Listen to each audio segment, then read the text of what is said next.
and you know the suffering that he went through. In this particular first chapter, the Lord is going to allow Satan to touch his family and to touch his finances, all right? And later on in chapter 2, God will allow him to touch his flesh. But today, for our purposes today, I just want to kind of go through this. But let's begin reading in Job chapter number 1, verse number 1. There was a man in the land of Uz whose name was Job, and that man was perfect and upright and one that feared God and eschewed evil. Let me just say, when it says perfect and upright, it doesn't mean sinless. That's not what that means. It just means he tried to serve the Lord with all his heart. Okay, that's what that means. And there were born unto him 7 sons and 3 daughters. His substance was 7,000 sheep, 3,000 camels, 500 yoke of oxen, and 500 she-asses, and a very great household.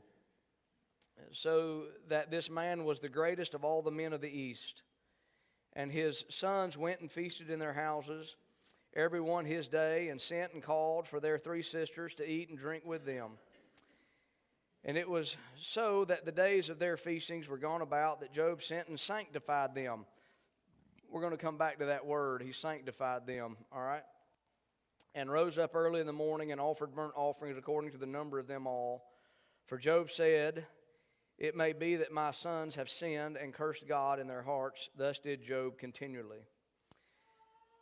Now there was a day when the sons of God came to present themselves before the Lord, and Satan came also among them. And the Lord said unto Satan, "Whence comest thou?" Then Satan answered the Lord and said, "From going to and fro in the earth, from walking up and down in it." And the Lord said unto Satan, "Hast thou considered my servant Job, that there is none like him in the earth, a perfect and an upright man, one that feareth God and escheweth evil?" Then Satan answered the Lord and said, "Doth Job fear God for naught? For hast thou not put a hedge about him, and about his house, and about all that he hath on every side? Thou hast blessed the work of his hands, and his substance has increased in the land. Put forth thine hand now, and touch all that he hath, and he will curse thee to thy face." And the Lord said unto Satan, "Behold, all that he hath is in thy power. Only upon himself put not forth thine hand." So Satan went forth from the presence of the Lord. And there was a day when his sons and his daughters were eating and drinking wine in their eldest brother's house.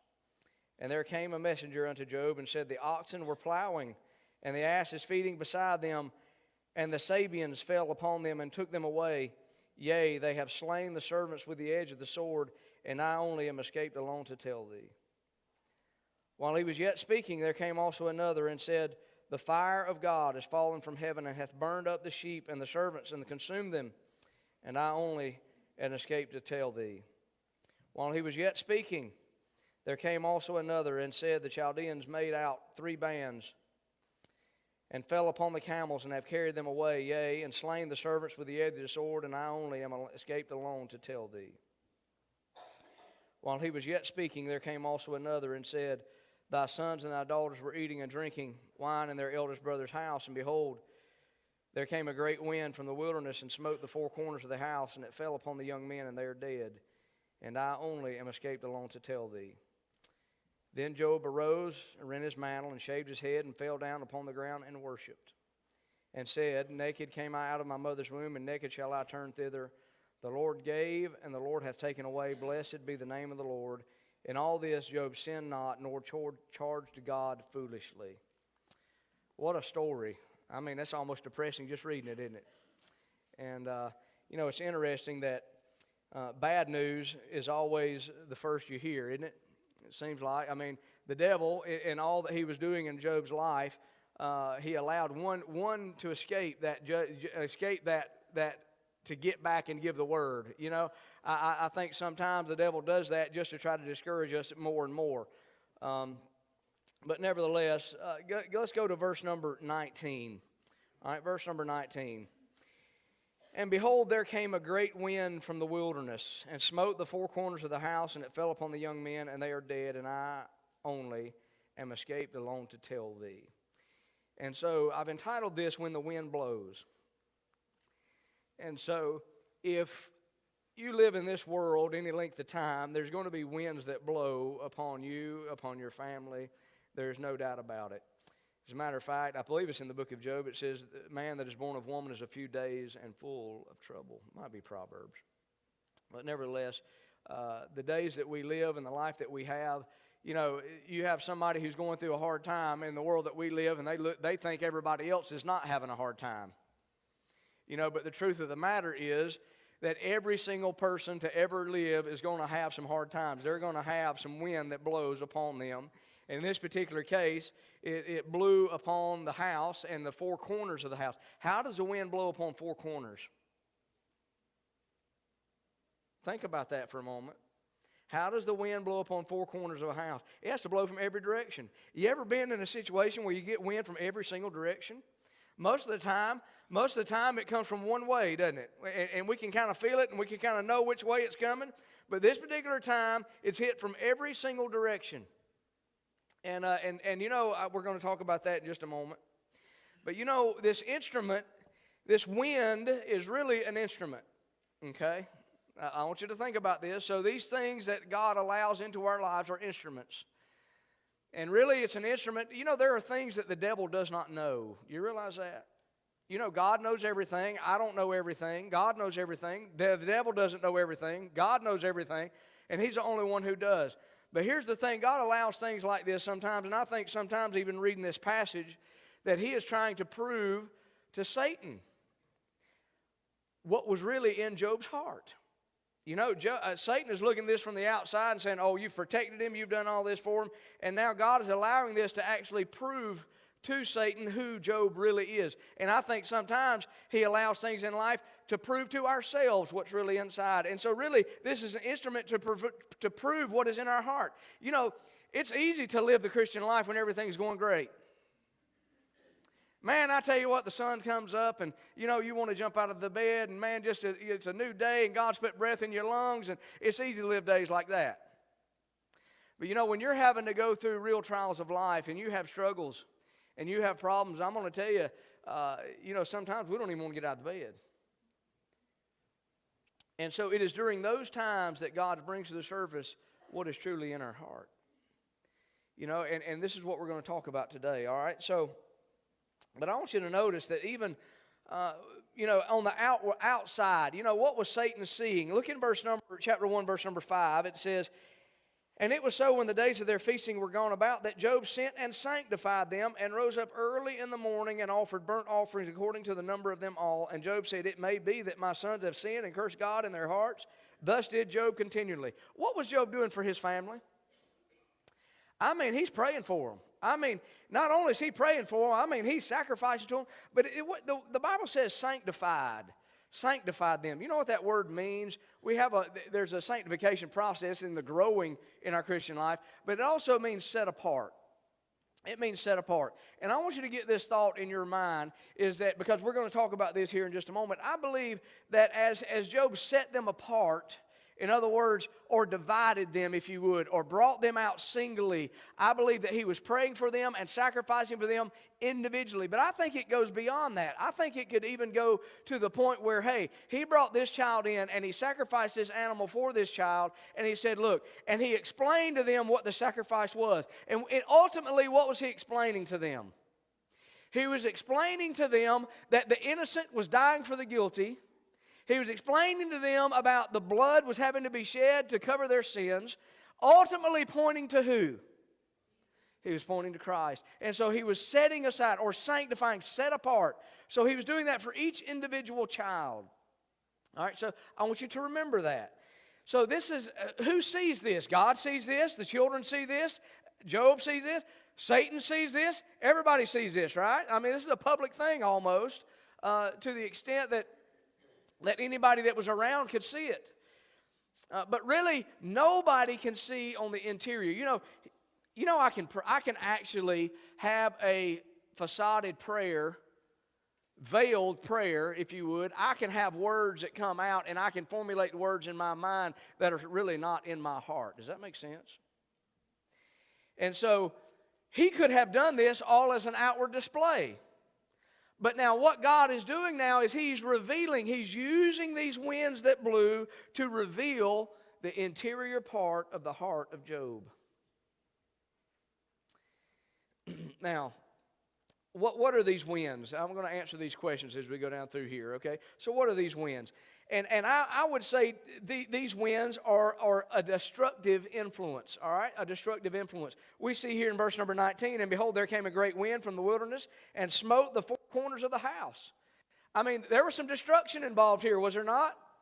I mean, the house came down. It had death involved in it. There were young men inside that killed the young men. And there they were. They were dead. So this is a destructive influence, all right?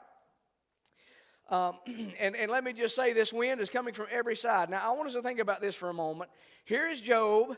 He's praying, sacrificing, sanctifying for his children, right? He's praying for his children. He's doing that, going to God on their behalf. And here they are. The winds are coming from all four sides. Do you realize, and excuse me, I got a little tickle in my throat this morning. Do you realize, I hope that you do, that our children are being hit from every different direction in the world that they live? I mean, the winds are blowing on them from every different direction, more than you could ever imagine. And I'm going to tell you, these winds that are blowing are destructive in their desire and in their design. They're destructive.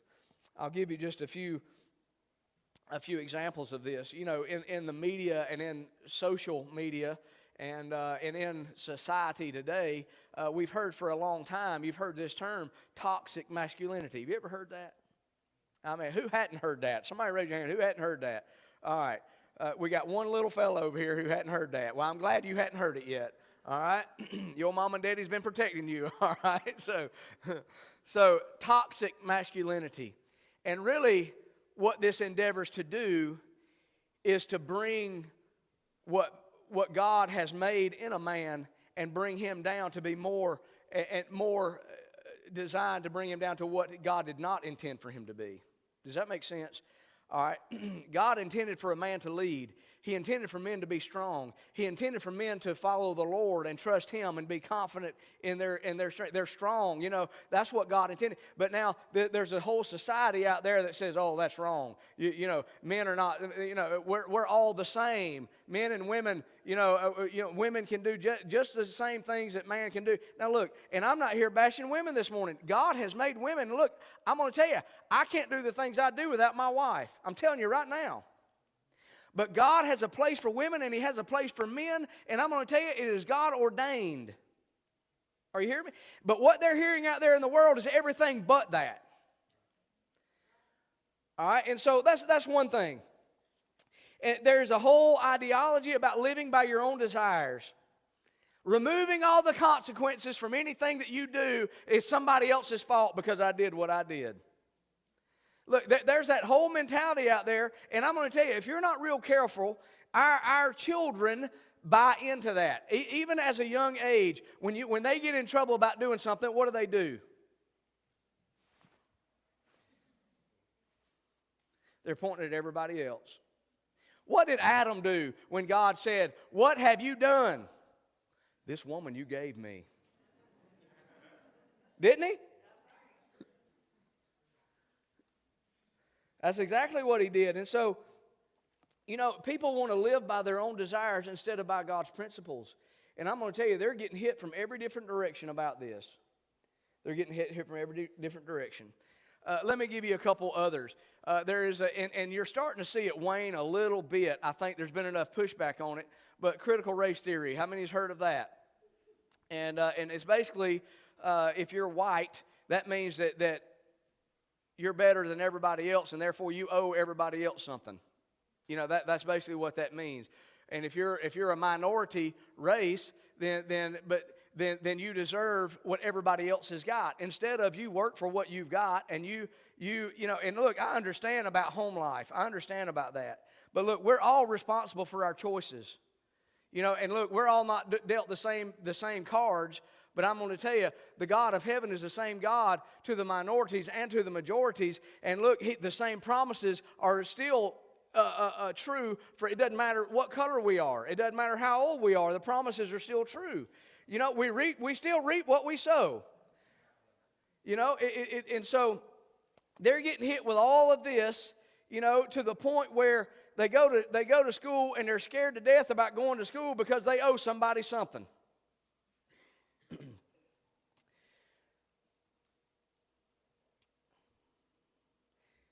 They're getting hit with girls or boys and boys or girls, and, you know, who can go in the girls' bathroom and who can go in the boys' bathroom, and there's no privacy whatsoever.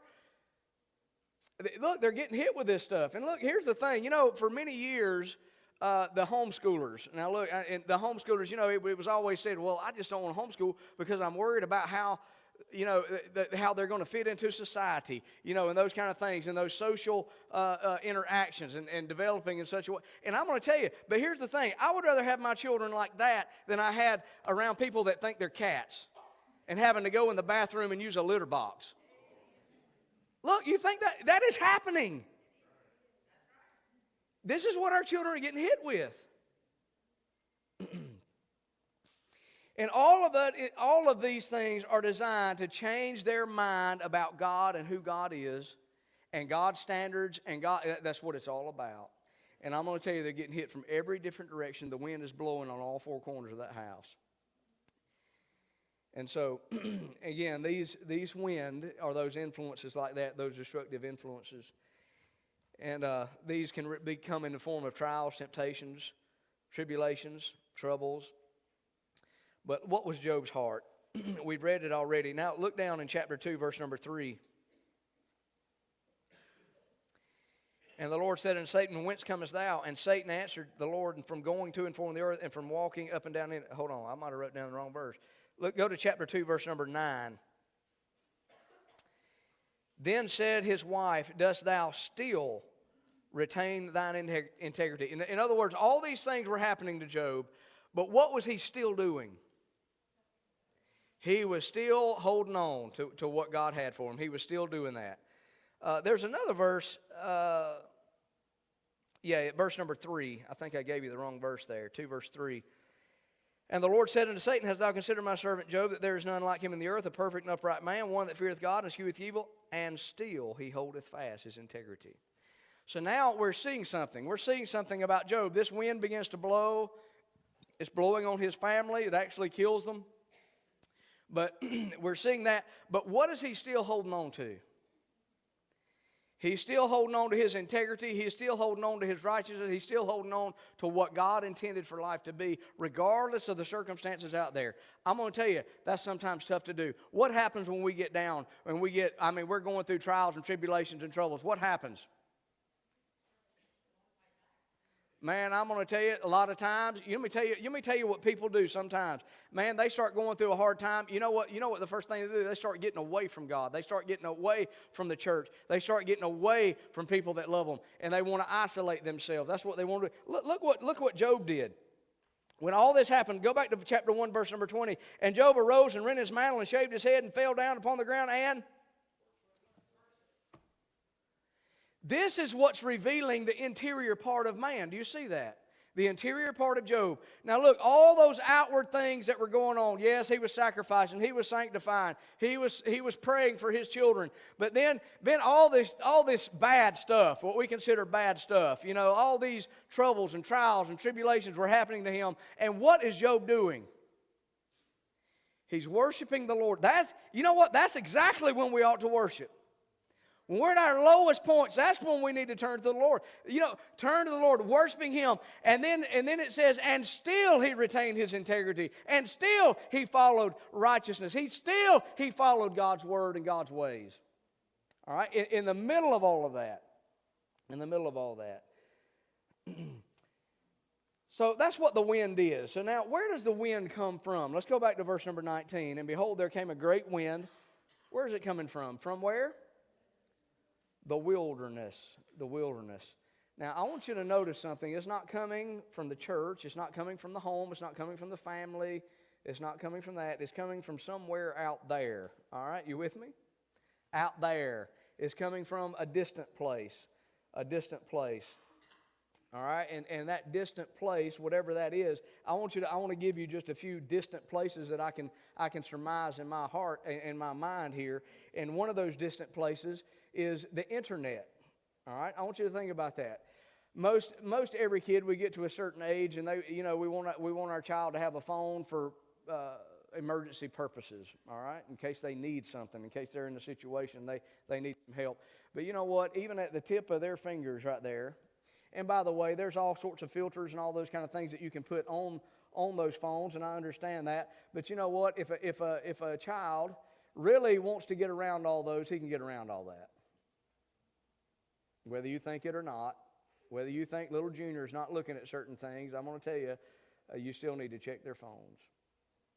Because there are destructive influences that are out there blowing on every four corners of their house and with the intention of destruction. Okay? And one of those things is the internet. Sometimes it may not be, it could be just chatting with friends. It could be just being on some type of blogs. I mean, it could be something as simple as that. Look, I've seen it even through our own children, through people just at school. You know, you have to collaborate a lot of times at school with projects and whatever else. And you know, so you talk. And I have seen even some destructive habits even with that. So look, even though, I don't get me wrong, I love my phone because of what it can do. You know what? I can do a whole lot of things. I don't have to be in my office. I can do it right there. I can carry on a conversation with somebody. I'm not had to tie to a landline. People text me with their prayer request, and I can be hunting and get a prayer request or something. You know, I mean, I can be anywhere and be able to be in communication with people and that kind of thing. So it can be a good thing, but I'm going to tell you, it can be a very destructive thing. And I'm going to tell you, and it's not just our children that deal with this. It's some of our men that deal with this. And there are things that we see that we can never unsee. Are you listening to me? You will never unsee it. And I'm going to tell you, it is destructive. And it will destroy your family if you don't get a handle on that. You know, that's a distant thing. You know, it's not something that we can actually put our finger on. It's the internet. It's out there. You understand what I'm saying? And where's it come from? You know, it's distant.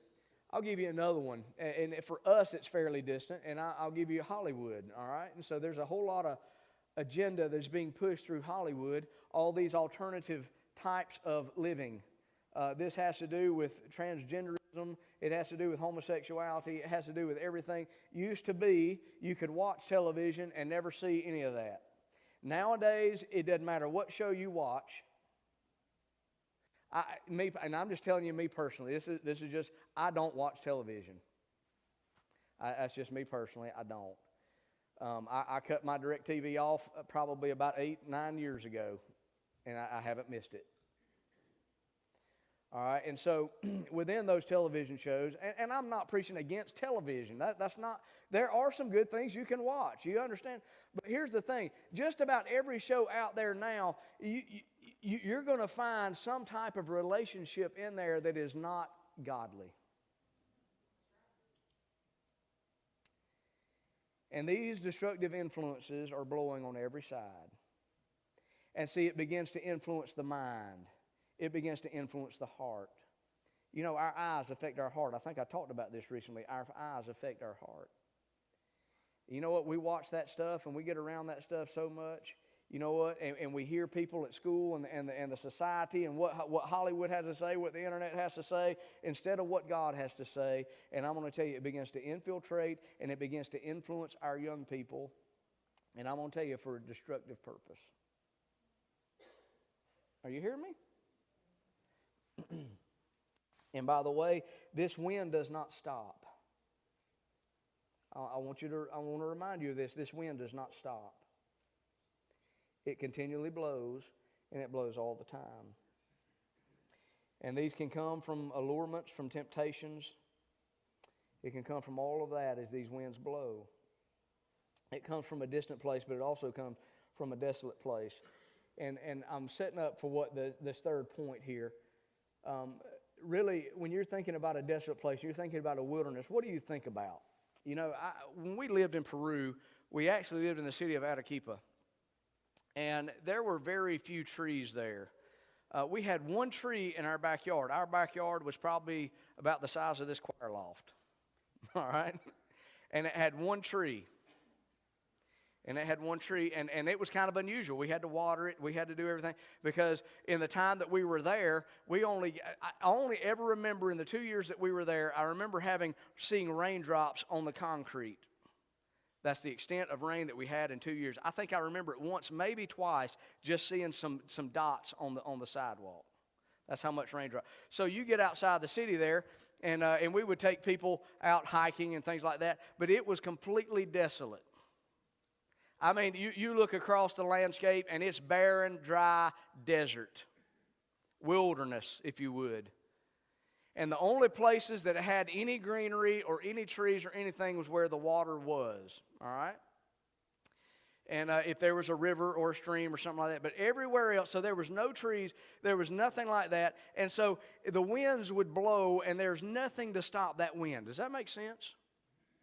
I mean, if the wind's blowing, there is nothing there. Now, I think even up north, where in our country, I think in the Dakotas and places like that, is they have begun planting trees to be like windbreaks, if you would, for highways and things like that. If you ever watch any videos where these 18-wheelers are going through there and the 18-wheelers are going down the highway, and all of a sudden, they'll just flip over because the wind just blew them over. Well, and so they started planting trees around, down these highways. And what does that do? It's just a tree. What does it do? It gives a little bit of a break from that wind, doesn't it? And if you plant several trees, then it can almost be a little bit of a barrier. Does that make sense? And so we've looked at what the wind is. We looked at where does the wind come from. But now let's look at what to do when the wind comes, or how do we respond to this? How do we respond to this? And I'm talking about being a windbreaker here. All right. Everybody remember what a windbreaker is? You remember the old jackets, what was the name brand on that? Members Only. You remember those things? And it was kind of like a windbreaker. You know what I'm talking about? Well, what was that jacket designed to do? It was designed to keep the wind from cutting into your flesh, wasn't it? You might just have a shirt on and you might say, man, that wind has some teeth in it. You remember? You remember some of those days, but then you put that jacket on and it kind of breaks the wind from getting to you, you know. Well, that's what these trees do, and these trees. As a matter of fact, we're going to go look at it, but this reminds me of another verse in Psalm chapter 1 where it said, blessed is the man that walketh not in the counsel of the ungodly, nor standeth in the way of sinners, nor sitteth in the seat of the scornful. But his delight is in the law of the Lord, and in his law doth he meditate day and night. And he shall be like a tree planted by the rivers of water that bringeth forth his fruit in his season. His leaf also shall not wither, and whatsoever he doeth shall prosper. There's a tree planted there by the river. And when I'm thinking about this wind that's blowing, what could help that? What could stop that? You understand what I'm saying? The winds, look, they're relentless. They're going to keep blowing. Those destructive influences are going to keep blowing. How do we respond to this? And I'm saying that we need some trees. Here we go. You ready? We need a windbreak, if you would. We need something to slow down that wind. You're not going to stop it all entirely. They're going to be influenced in some form or fashion. It's going to hit them in some form. Our children I'm talking about. It's going to hit them.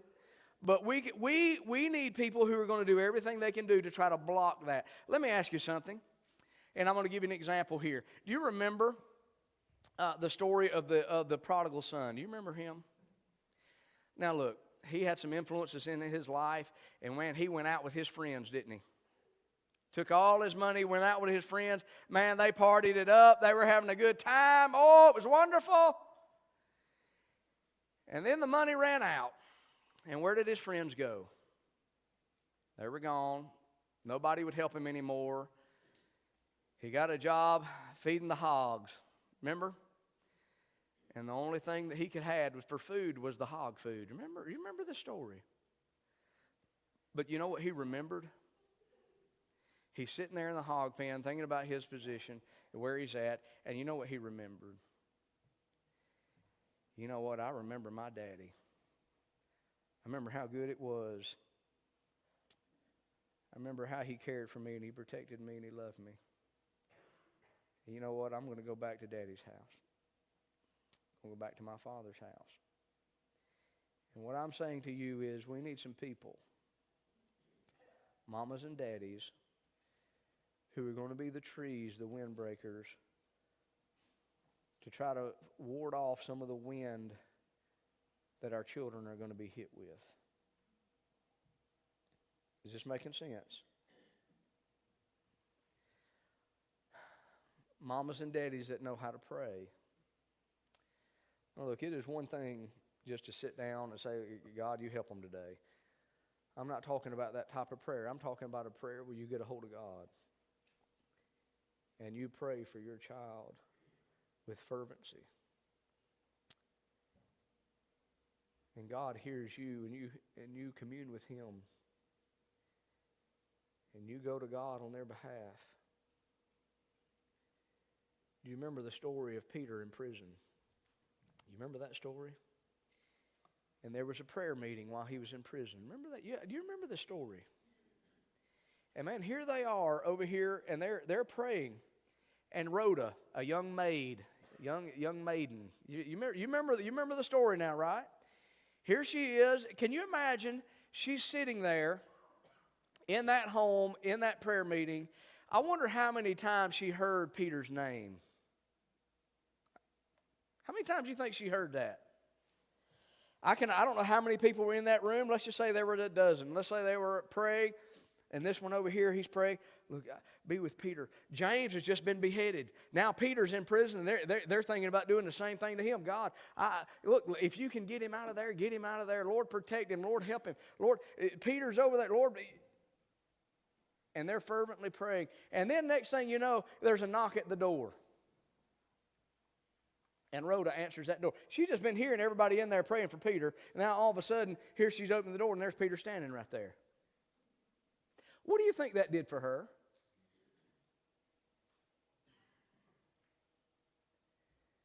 What do you think that did for her? Do you think there was any question in her mind whether God can answer prayer? And I'm just saying that we need some trees, if you would, some windbreakers, that know how to get a hold of God and can pray, and to be the windbreakers for our kids. And you know, your kids may be older. I don't know. But you need to be, you remember all that he went through, and still he held his integrity. Remember that? And still he didn't curse God. And still he worshiped. And still he did all those things. Look, these times are going to come, and look, it is revealing not just to himself and not just to Satan, but he's revealing to his children, look, this is who this man really is. And I'm going to tell you, there's somebody who knows how to pray. There's somebody who knows God. There's somebody who loves you. And I'm going to tell you, there's a place that you can go. There's a place of refuge that you can go. And I'm going to tell you, to get away from that wind, those influences, those destructive influences, there's a place that you can go. And I'm going to tell you, that ought to be mamas and daddies, but I'm going to tell you, that reminds me of somebody else. As a matter of fact, go over to Isaiah 32.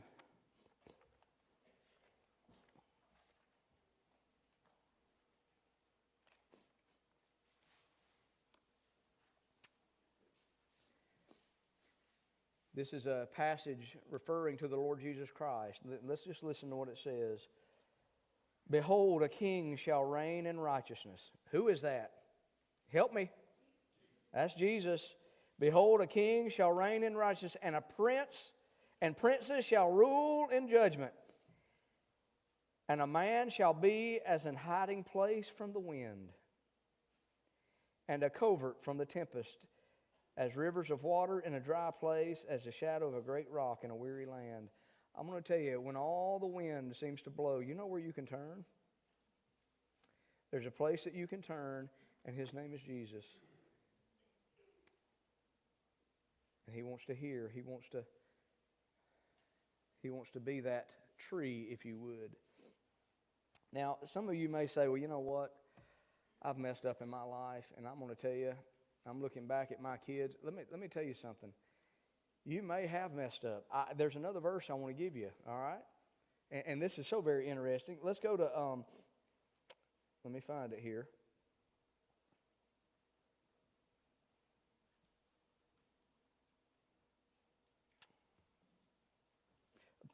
Job chapter 14, over just a few places. A few pages there. Job chapter 14, verse number 7. For there is hope of a tree. I want you to listen to this. There is hope of a tree, if it be cut down, that it will sprout again, and the tender branches thereof will not cease. You know what happens when you mess up? When you get cut down, let me tell you what happens. What does it say? It will sprout again. Though the root thereof wax old in the earth, and the stalk thereof die in the ground, yet through the scent of water it will bud. Hold on, the scent of water. Think of that. Through the scent of water and bring forth boughs like a plant. What happens when, you know what, I've messed up. Maybe I'm not living the kind of life I should live. I've not been the mom and daddy I should be. I haven't been that example. I haven't been that tree. You know what God says right here? Even though that tree's been cut down, you know what? Hey, you determine right now that you're going to be that tree, and guess what God will do? Just with the scent of water, you're going to start growing again. You're going to start becoming that tree that God desires for you to be. I'm going to tell you, go back here. I've got to hurry. Back to verse 19. And behold, there came a great wind from the wilderness, and smote the four corners of the house, and it fell upon the young men, and they are all dead, and I am escaped along to tell thee.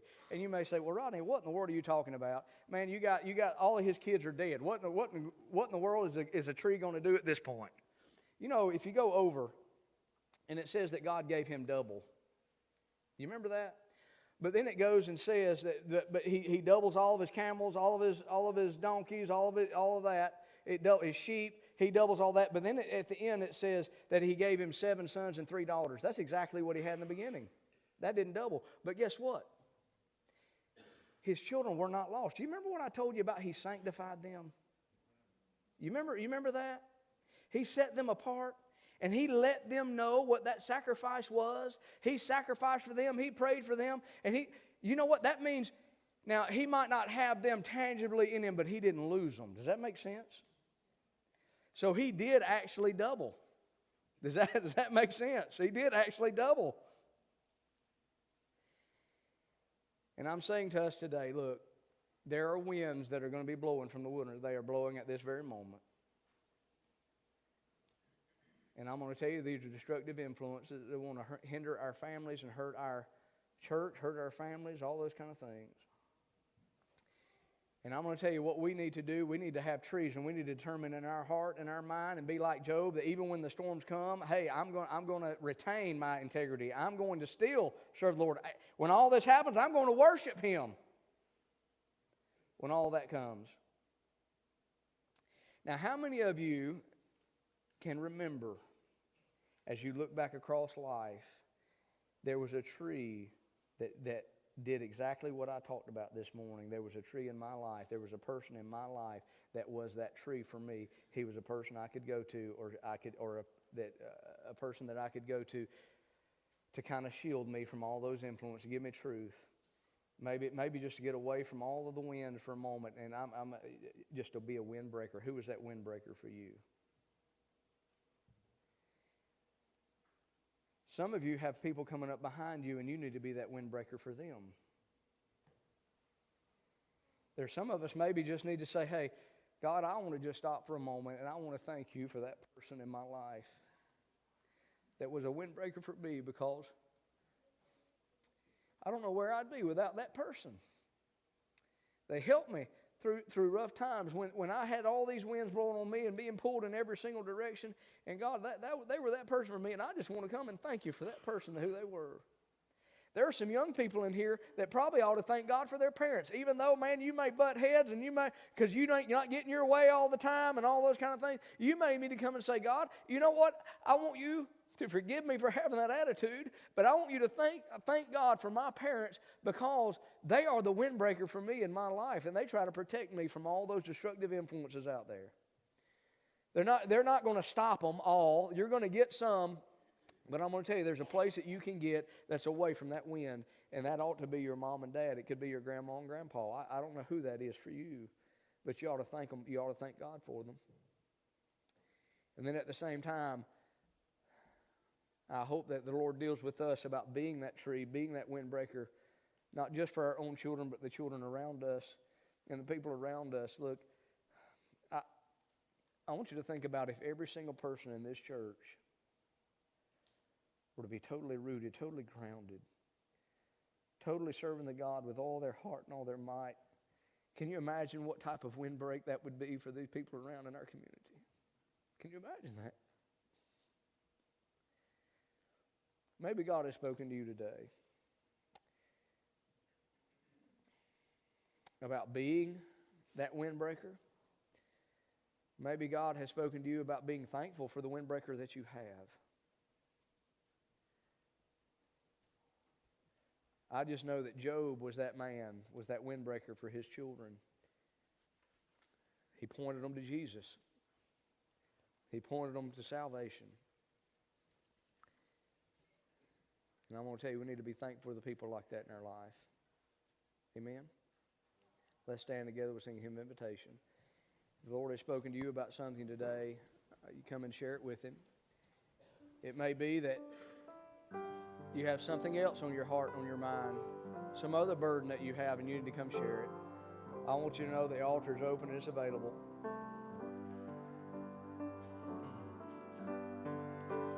Let's sing together.